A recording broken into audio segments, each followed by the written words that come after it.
So many people will step into their health and fitness practice and their nutrition practice, and they treat it like a marketing launch, when the reality is this is your business plan for life.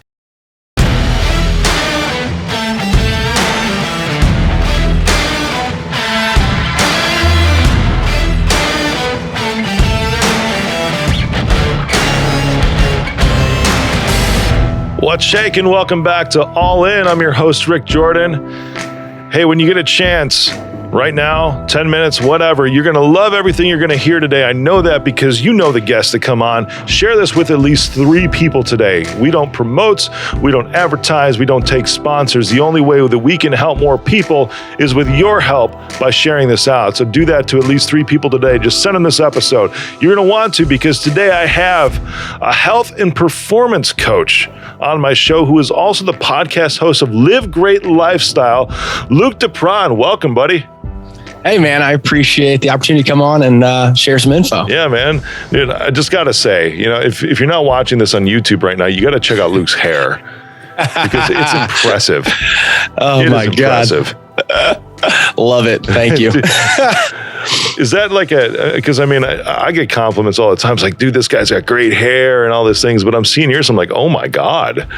I always had a shaved head until I was like, I think 25 years old. From the time I was 16 to 25, I was just buzzed my head and finally grew hair and thought, all right, I better do something with this. That's hilarious. I finally decided to grow my hair. Yeah, right. Everybody's going the other way. And I thought, all right, let's performance coaching yourself. Right. Yeah. And decide, man, you actually got decent hair. You should use it instead of just shaving it all off. Yeah, no kidding. I know you performance coach a lot of other people. I just got off an episode a little bit ago. We were talking about, the struggles that you have within yourself, and that's probably a key though, right? Is performance coaching yourself. Yeah. So the majority of work I do is within weight loss. That's the majority of what people start with, and obviously expands from there. I personally haven't had a massive weight loss struggle, but all the tools as far as the daily habits and the things that we have to do to achieve, increase our health, increase our wellness, it's all the same across the board. So, I actually truly have to practice what I preach in what I do. That's cool, man. I've never personally been on like any kind of structured program from a coach. I actually just hired someone like yourself, a health coach. Nice. Good for you, man. I have a weight loss story of 80 pounds that I dropped years ago. Oh, good for you. Well done. Thank you. That was the stupid way that I did it. It was just huge deficit, and that's it. Probably killed my gallbladder in the process, which almost killed me. Yeah, but I've told that story enough. The stuff that I'm on right now, the way that I've maintained where I'm at, because I'm relating that to what you're saying right now. Like, you haven't had a huge weight loss story, but all the tools are identical to maintaining and sculpting your body the way that you want to. And I've recognized, because it's like I've never had a 6-pack. I've never really cared about it. And the new performance coach that I brought on board, it's like, we're going to get you to one in 4 months. And I'm like, that's it? He's like, yeah. He's like, you've already got the basics in place and you've been in this mode for so long. You have the rhythms, you have the good habits. There's nothing to really break. I just need to give you the knowledge now that you need in order to take it to the next level. Yeah, it's about pulling the right levers. And again, congratulations. Losing 80 pounds is, you want to talk transformational. I know you mentioned you didn't maybe do it the smartest way, but the fact is you've kept it off. So that's the important piece, the long-term sustainability of that. But that's the work. To do that piece, now you're into the tinkering phase where you get to pull some strategic levers, and you're probably doing it mentally from an incredibly different mindset. When working with, and I have worked with people who are 80 pounds overweight. Yeah. Again, if you can reflect back to that, Rick, and stepping into those changes, man, it was probably from a very different place, where now it's from a place of, challenge, performance. There, it probably wasn't. So two different coins there for sure. It very much is. Yeah. And I always look back and it's like, even though I didn't necessarily do it the right way, well, not necessarily, it's that I did not do it the right way. Right? I still achieved the outcome that I was looking for, but not in a very healthy way. And when I look back though, it's still, I don't have any regrets as far as putting in the work, But I also look back and be like, man, I'm glad I already did the work because it was a lot of effort, man. It was a 1.5-year process put into that, you know, and I gave myself little things along the way. And I want to hear your take on this too, you know, little rewards for myself. I remember when I started, it was like for 30 days, it's like, I'm going to go so strict. And as long as I meet my calorie count every day, I mean, I was tracking everything, dude, you know, and I've heard people that say, you know, don't track your calories, you know, anything like that. But it's like that you have to know what you're putting in your mouth, from what I understand anyways. So it's interesting. This is, you know, as a coach where there is a little psychology involved and figuring out what's going to work for an individual. So if I was in your shoes and you brought a very strict anything with math, counting calories, I'm going to struggle. I'm not a numbers guy personally. But a lot of the entrepreneurial guys I work with, they're highly analytical, and it's like, oh man, lean into that if that's you. So, you know, the fact that you were able to ride that line and go super strict, but then the key piece is extended into a lifestyle is really impressive, because this is honestly one of the biggest mistakes I see people make, particularly again in the entrepreneurial crowd, the business owners, is they go super hard and they're going to do like a 30 days. And it's like, how many different 30 days can someone do? Yeah, they're always starting and stopping. So again, you transcended it into something else. So again, kudos to you. And part of this is, you know, knowing your personality that, hey, all right, you know what, I'm going to buckle down. I can buckle down. That's how I work best. And then leaning into that. If that's you, if you're analytic, track the hell out of it. If you want to get a digital scale and weigh your food. If that's you, do it. But you better have the tools and the skills to navigate life when that's not available to you, because the reality is for most people, that's not long-term, because a business dinner is going to come up, a business trip, and you're not going to bust your skill out. Yeah. I appreciate that perspective. My first 30 days wasn't like, I'm going to try it for 30 days and then stop, you know, or see where I go. The 30 days was, I want to keep it super strict, because at the end of the 30 days, I'm like, when I get to the end of the 30 days, I'm going to like Fogo de Chao, which I did. And I am eating all the meats and all the potatoes that I want on that 31st day. You know, so it was like a little reward for myself. But then it became, I did go there, you know, and I didn't vomit either, you know, that was good. But then what I noticed throughout the process is that I started craving these other things less, because I was a big sweets eater, man.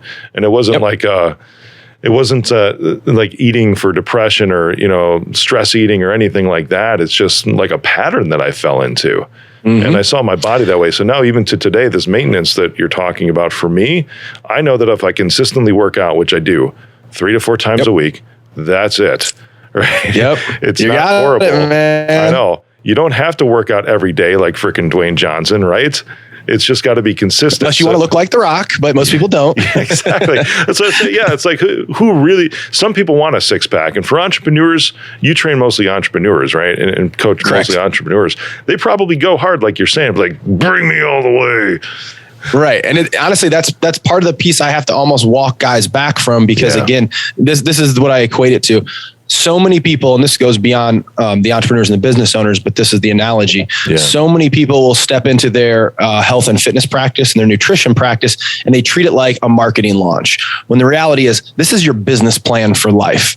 And there's a very big difference. Again, that there's many people like you who would take that really intense 30 days and then they fall right off. And then 3 months down the road, they're back on it again. When the reality is, you know, if you took those same 30 workouts and you stretched them over the period of 2 to 3 months, now you're actually working out just 3 times a week. Now you've done it for 3 months. Now you have some long-term sustainability, and you have some flexibility for when life happens. Because, you know, I was listening to your show. If I understand correctly, you have an IPO coming up, correct? Yep. Life's probably going to get a little busy and hectic. Dude, I feel like my ass is on fire. There you go. Right.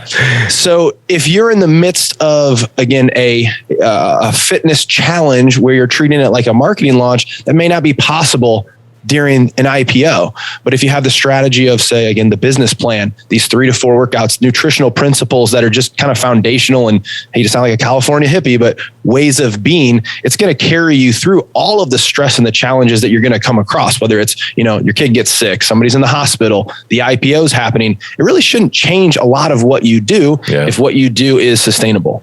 Yeah, for sure. I started to get, one of the things for me is I wanted to go to the gym like most people do as well. And I started figuring out that was a barrier for me. Well, first I made some other mistakes. Yep. And I appreciate you taking this flow of the show too, because I'm giving you my mistakes and then you're being like, well, this is what I do with my clients and this is the right way. So Rick, you sucked, I like that. No, hey, your way, I'm joking, your way, dude. you nailed it, man. Yeah. You got it. You're on your path and you've had the success. You've nailed it, man. So keep doing what you're doing. The exercise was another mistake that I made at the beginning too, because I was going every single day. I'm like, I'm going to drop this as fast as I freaking can.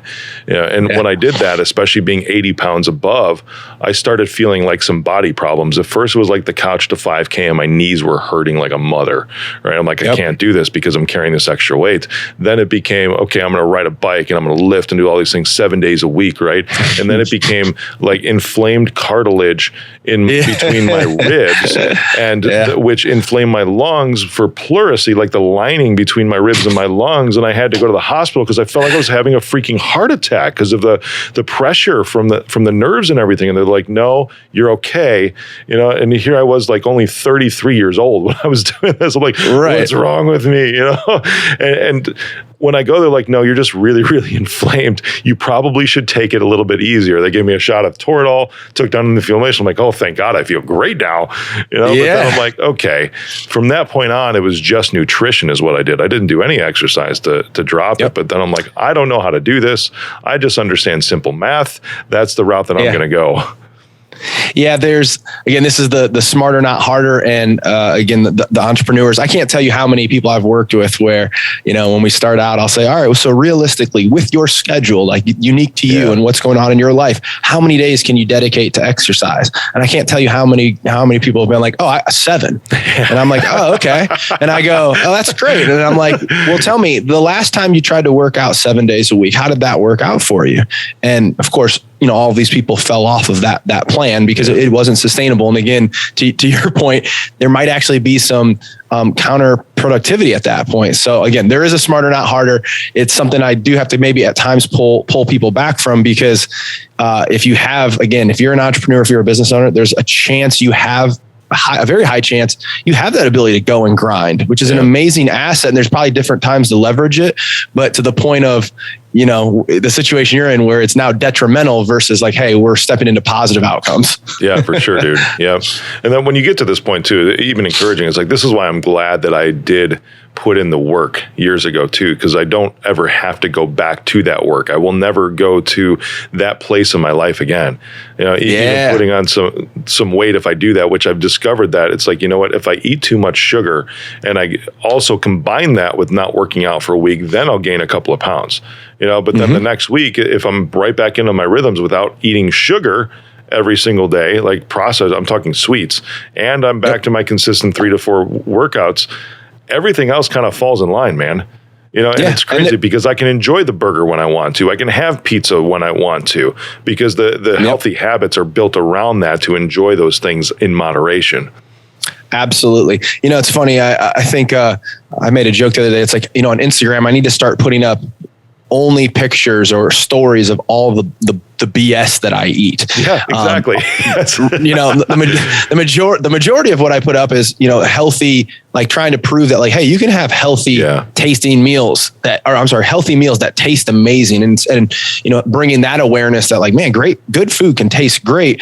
But also what I probably should showcase is once you get to a place and you've done the work, and again, the weights come down because that will be its own separate, level of intention and intensity that is a little bit more than what can be maintenance. It's like you can fit in most things sometimes. The problem is most people eat moderately bad all day long instead of occasionally. One thing to bring up on this note, in this vein of conversation that I encourage everybody to go just do a Google on. This is something I have all clients read. It's called The Extraordinary Science of Addictive Junk Food. And it's just a New York Times excerpt. Probably take you 8 minutes to read, but it'll really highlight why it is that you overconsume those sugary foods or crackers or basically most processed foods. And there's nothing inherently, bad about these foods. It's just understanding that the reason you ate the entire bag of Doritos, it's not necessarily a lack of willpower. There's actually some physiology that's being tugged on. And once you have that understanding, it's much easier to maybe indulge and then get right back to your habits. Whereas maybe Rick who is when he was 80 pounds heavier, maybe he would be the guy that would eat the bag of Doritos and then afterwards feel, mentally like shit from that. And then a cascade of events would have happened. So that's a very eye-opening article that I suggest. That's intriguing. Yeah. It's everyone who's listening or watching, look in the show notes because we'll have that link in there for you too. And it's I'm going to go out and read it myself. And I'm really intrigued on that, on the psychology of those things, because you're right. Because now, back then, what I would do is, now that I look at the amount of calories, is one of the biggest things that hindered me is I would have sweets all the time. I would also eat like crap, but my sweets were like 3 Costco-sized chocolate chip cookies and a full glass of milk right before I went to bed. Every what night. Are you, Santa Claus? Yes. Christmas every day. Every night. And then I look at it, it's like, love it. Because now, since I've done the work, since I also work out, in order to even just maintain the weight that I'm at is like 3,000 calories a day, right? Back then, I was eating 3,000 calories a day, and it's mind blowing because it's like I'm eating the same amount of fuel now, but yet I don't blow up because it's a shift in what I'm actually eating, what I'm actually consuming and putting in my mouth. Well, total calorie load's still going to dictate that. So at the end of the day, whether it's sweet potatoes or obviously a sweet potato is going to be more nutritious, nutrient dense, and that there's going to be vitamins and minerals compared to say trying to come up with some empty piece of starch. Empty piece of some like sounds like cereal. An insult, you empty piece of starch. Right. Yeah. Some like sugary cereal. Right. But at the end of the day, like those 200 to 300 calories from a weight standpoint will be about the same. But what has happened when you did lose that weight, there's some metabolic changes that happen that actually required you to have less calories in that acute phase. But then as you come back out of it, your metabolism will actually adjust. And a big piece of that is what's called NEAT, non-exercise activity thermogenesis. And you'll actually just start to move and twitch and even blink faster. And we get a big calorie boost there that comes with that, as well as obviously when you start to work out, to where now when you have a 3,000 calorie window to maintain your weight, it's like, yeah, you can get away with some milk and cookies every once in a while. Yeah. Now, if today you said, you know what, I'm going to have 6 cookies and milk every night. Well, in a month, I'll call you and yeah, exactly. And you're going to be 4 or 5 pounds heavier. So yeah. No bueno. Yeah, right. I don't go back to that. There was a comedian friend of mine who I work with. He's a Las Vegas headliner. We were developing a talk for myself because in the IT industry, there's a lot of overweight people. In the IT, which is where I'm from, because it's a lot of keyboard warriors sitting in front of the stuff. Even when I was with Geek Squad, which is how I started my career, dude was in a car all day long, in between stops and service calls and picking up McDonald's or, anything else that I could just find, or a gas station taquitos. No joke. That was like one of my favorite, quickest things to stop and eat for lunch. It was like 3 for $3 or something, and a huge freaking half gallon of Mountain Dew. The sound decisions, right? That time of my life. But I look back, and as we were writing this talk, it's like we even dubbed this person Fat Ricky. It just is part of the talk. But then there's some like connotation around that word too that I've noticed, and I'm curious on the psychology on this, the difference between entrepreneurs and maybe even the difference between males and females, because I have no issue. At that point, I looked at myself in a different way when I was heavier, but I never looked at myself as being fat, and it actually took somebody to call me that, which was like the turning point in my life. He actually called me chubby in a movie theater, and I look in the mirror, I'm like, wow, he's right. It was like nobody along the road would told me, hey, dude, you got some extra pounds. It was always, oh, you carry it well, and all this other stuff after the fact, after I dropped the weight. But most people around me are like, we didn't see you that way, which is mind-boggling to me now that I dropped it. And this isn't being offensive. It's just you look around and it's like, there's a lot of large people. Right. It's very easy to notice. And it's like when I was in my shoes, why didn't somebody come up to me? Why did it take some random dude in a movie theater who was drunk off his ass to say, what's up, chubby? That's literally what happened, Luke. To where it's like, hey, you're carrying it extra, right? You've got some extra weight. Is everything okay in your life? How can I support you with some healthy choices? From a position of support, not offensively or whatever. But then it's like that word, we're so afraid of the F word, of the fat word when it applies, versus being realistic with yourself. How do you overcome that with your clients, man, and giving them a healthy dose of reality? That's an interesting question. I feel most of the people who have reached out to me at that point have had that revelation. But that's an interesting conversation because, it's funny. I'll have, constantly through social media, I'll have marketers reach out to me about whether it's, to help me with email campaigns or whatever it is. Right. And I thought it's interesting because I do a lot of content marketing. And again, hopefully somebody can just take a piece of that content, change their life. That'd be fantastic. That would, warm my soul. But what would be odd to me to do is, I don't drop a DM. Hey, Rick, see you're a little overweight. How's things going on your health end? Yet somebody would have no problem, sending a message about your business, like how's your marketing going or something.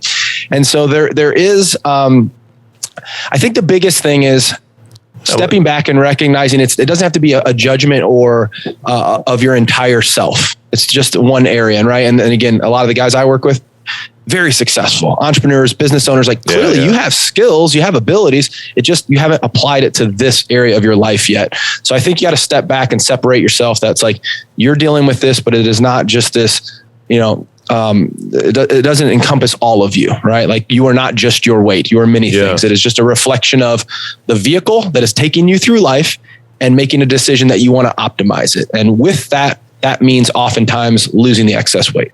Sure. I'm sure that's interesting because you're saying that when your clients come to you, they've already reached that decision point for the most part, right? Yeah. As part of your intake process, because even with my fitness coach, performance coach that I brought on, he would ask the questions like, what got you here? To even reach to me. Do you ask a similar question?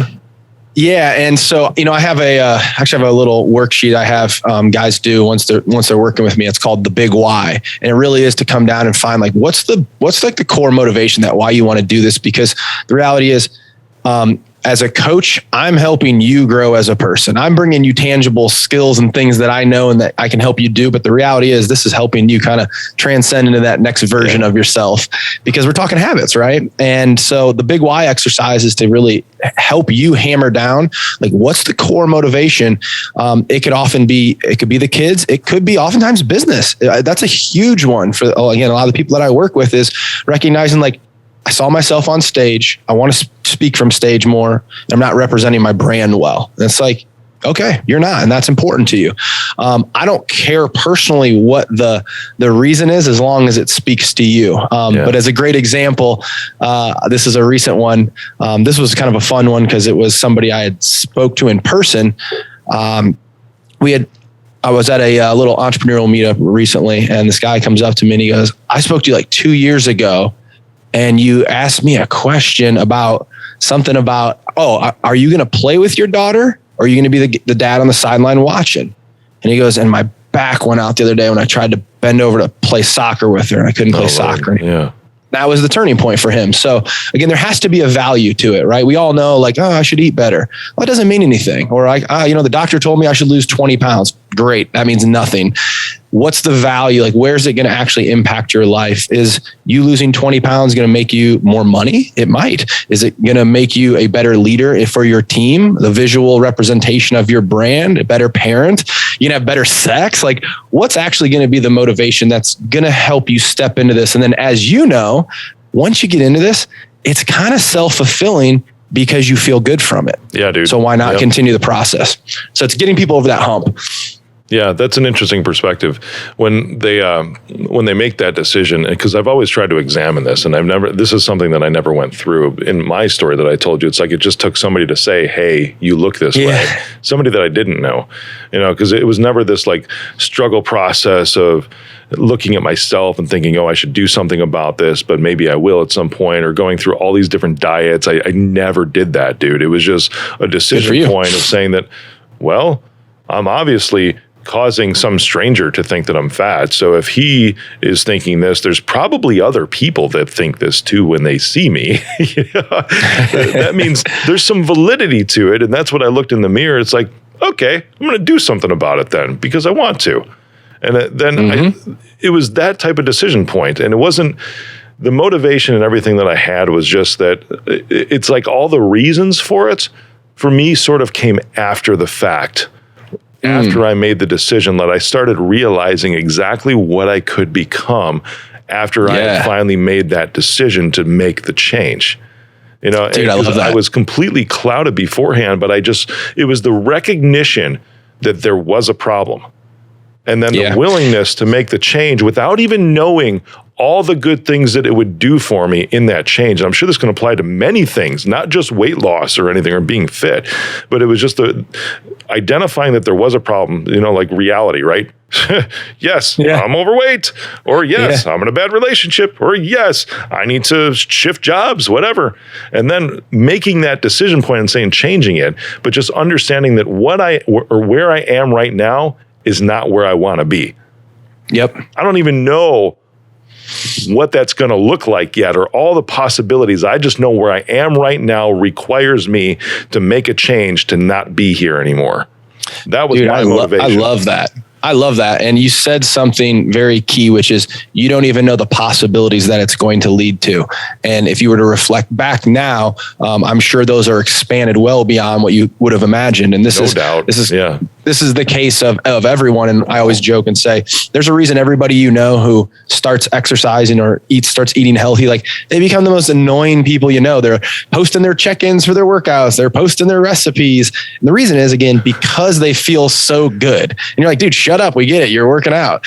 But it's because the response to it is so impactful. I mean, there's, I think, very few things that you can do that will have such a wide-ranging impact on your life. And it shouldn't be a surprise because, again, we are the vehicle. Our body is the vehicle that is taking us through this journey of life. So whether you want to go to Europe, it's like, well, you could walk 20 miles in a day and see some really cool stuff, or you can be the person that walked 2 and got tired. Yeah. Right. Like everything's going to get better. Again, the stuff that's interesting to me is the psychological side, the relationship sides, again, business type stuff where I can't correlate what that is other than, hey, when you operate from a healthy state, like everything's just going to work better. You sleep better, you're cognitively more there. So getting people to buy into that future, again, it's like, we're going to go through this grit and this hard part, but there is going to be this light on the end of at the end of the tunnel. And again, it's very transformative.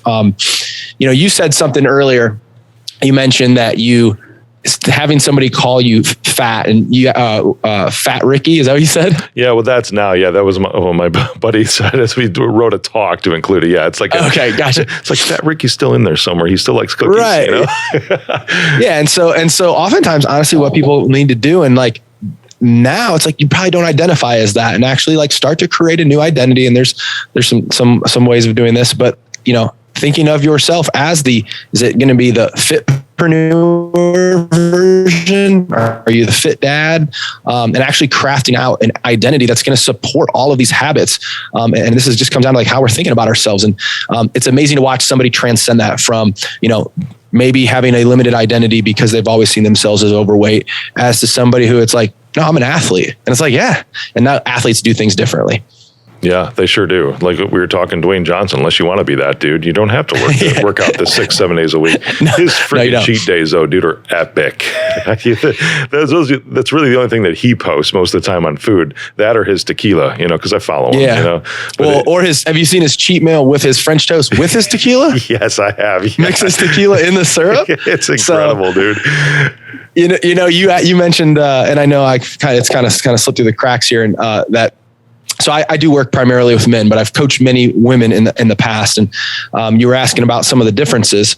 Here's one of the challenges most women will deal with compared to guys is on average, women are going to be smaller. Yeah. So their total calorie load, man, it's going to be less. But it's equally easy for them to eat as much as men when we're talking calorie per calorie on some of these calorie dense foods, meaning a 120-pound girl could eat a pint of ice cream easily, like of Ben & Jerry's.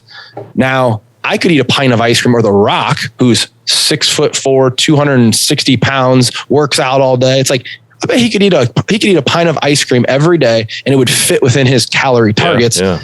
And like, so it's not even like a cheat meal at that point. Whereas a smaller woman or even a smaller guy, it's like you got a smaller bank account calorically to work with. Yeah. But a lot of those really high calorie foods, they're not very big, so even a little person can eat them. Oh, right on, dude. Yeah, I mean, I've thought about that in the past too. It's like I look at like a petite 5'3" woman. I'm like, I feel for you. Because I am a 6'1" dude with 200 pounds and good muscle mass. It's like I can consume more and play with those things a little bit more than they can because of those calorie dense foods that you're talking about. So I used to think, when I was large, when I didn't have the knowledge and the understanding, it's like, why do you eat a salad every day? It's like, well, because your calorie intake should only be like 1,400 calories a day because you're 5'2". Yeah, when you get some really, again, some of the really petite folk. Yeah. And again, it's because of the manufactured food where, there's certain little health bars you can go to the store and it's literally in like a square inch and it's 300 calories. Yeah. It's like, no. Again, even a small petite woman who's 105 pounds, it's like she could eat 10 of those. Yep. And that's weight gain. Yeah, so, for sure.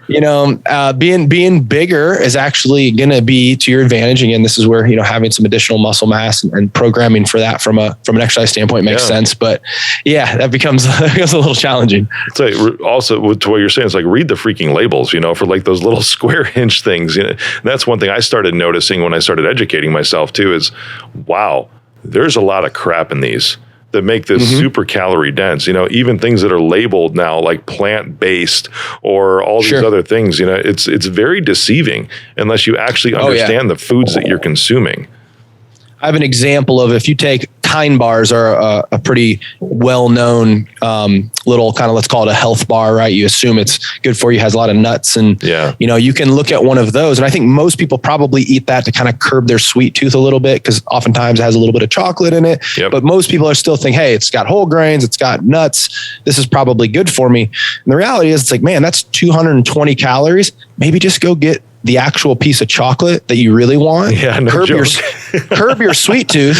And guess what? It's at 150 calories. You're probably better off. And the argument of like, well, there's vitamins and minerals. And it's like, yeah, but you can make that up in your other foods. So some of the health foods and being out here in San Diego, I have Whole Foods and I have another little kind of bougie grocery store right by my house. And oh my gosh, some of the worst stuff is these little, it's in Whole Foods. It's all these little and don't get me wrong, they grab my eye, I pick up the label and I'm like, oh, can't have that. Yeah. But because it looks so good and it's all these little health treats. And again, sometimes you might be better off just like, again, have a little piece of the real chocolate that you want, curb your sweet tooth and then move on versus you have a Kind bar that was 250 calories and you're like, it really wasn't that good. And then you have something else and away it goes. You just kind of runs away from you. Gave away one of my strategies, dude, because I still have that sweet tooth from those 3 calories and everything. It's still there. But one way I curb that is I have 2 pieces of dark chocolate every single night. Because it's the same rhythm. It's the same exact rhythm as those cookies. But now the 86% dark chocolate also gives me iron. It gives me healthy fats that I need. It's saturated fats because it's a big part of what I do to stay where I'm at. And it curbs my sweet tooth that late at night. And it also tastes good. It's something that I would really like. It's a whopping 100 calories. That's it. And it does exactly what it needs to do for me. And, and great tool, something I use and leverage as well. And I also and outside of trying to give myself this label, but I'm somebody who it's like if you ask me, if you had a plate of chocolate chip cookies and you said, how many do you want? My question would be, how many do you have? Right. Like I'm an endless pit for that type of sweet food as well. So I also would leverage dark chocolate, and that's a very good tool to understand that sugar is it's not addictive in the sense of how people use that label on it, but it's challenging for me in the sense of I know if I go below 86%, I don't stop at one piece. Yeah. If I bring a 75% bar in, I could just hammer through the entire bar. So it is finding those, and these are the kind of the personal tools of, hey, if I get an 86% dark chocolate bar, I can have 1 cube, satisfies my sweet tooth, but I don't tend to overconsume on it. Hey, keep that in the house. And so versus what I call fail point foods. Fail point foods are the foods that when you have one, you're going to have it all. You got to get that out and you got to control the environment for that stuff. I've seen some people fall victim to those fail point foods, man. I don't know. Myself as well. Yeah.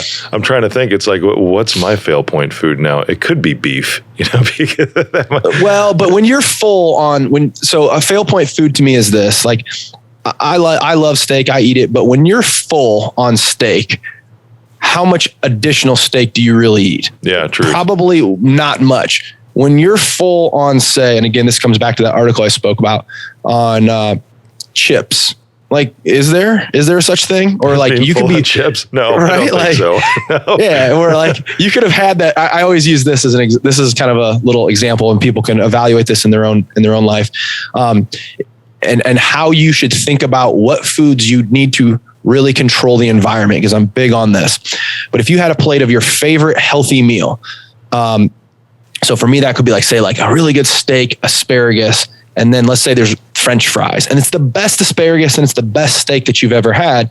And at the end of that meal, if we're all full because it was huge and we're waiting for the bill, what do we all continue to nibble on? The French fries. There's nobody that ends up, I'm talking when you're already full. You're full. You're physically like, oh man, I'm busting. I may have just done that last night. Right? So there's always going to be these foods. And again, doesn't mean you can't have them, but what it ought to mean is, you just identified a food. I eat it. I overconsume it when already full. These tend to be processed. Those are the foods I'm going to get out of my house. Doesn't mean I can't have them. And there's a very hard rule I have clients follow. We use moderation we use moderation as a buying strategy, not an eating strategy. Ooh, I love that. Want chips? Great. Go get a fun size bag. Don't buy the family value and tell yourself this will last me 2 weeks and it lasts you 2 days. You want ice cream? Fantastic. Go get a single serving size or go to like your local ice cream place, but don't bring home a gallon of Breyers telling yourself, well, I'll only eat it every once in a while, because you'll eat it more often than you said you would, and you'll eat more of it when you do. Wow, dude, that's probably one of the best tips I've ever heard for maintaining or losing weight is buy in moderation rather than eat in moderation. That's incredible. I'm saving that one here too, dude. Thank you. Yeah. So, my man, where can everybody find you? Because you're packed full of knowledge, and I don't even think we started to even scratch the surface today. Well, thank you. Easiest way to connect with me is livegreatlifestyle.com. I do have a free guide that will actually consolidate more of this. Nice. And give people kind of really more of the nuts and bolts. So that should be on there as well. I'm pulling up your podcast right now too, because it's a Live Great Lifestyle, right? Yep. That's amazing. And so everywhere. I've had breath work guys on there. Just some good stuff. There hasn't been anything out in a while. Eventually the next season will eventually roll back out, but there's 80 plus interviews on there for people to check out. And then Live Great Lifestyle on all social. But yeah, livegreatlifestyle.com. That's the best place to kind of get started. Luke DePron, my man, thank you for bantering with me today. It's been a good, it was fun, man. Treat for me, dude. Well, and again, congratulations to you for having done the work. It's fun to actually talk to a guest who's gone through the process, sees the value of doing this type of work. So it's cool. Cool. Thanks, brother.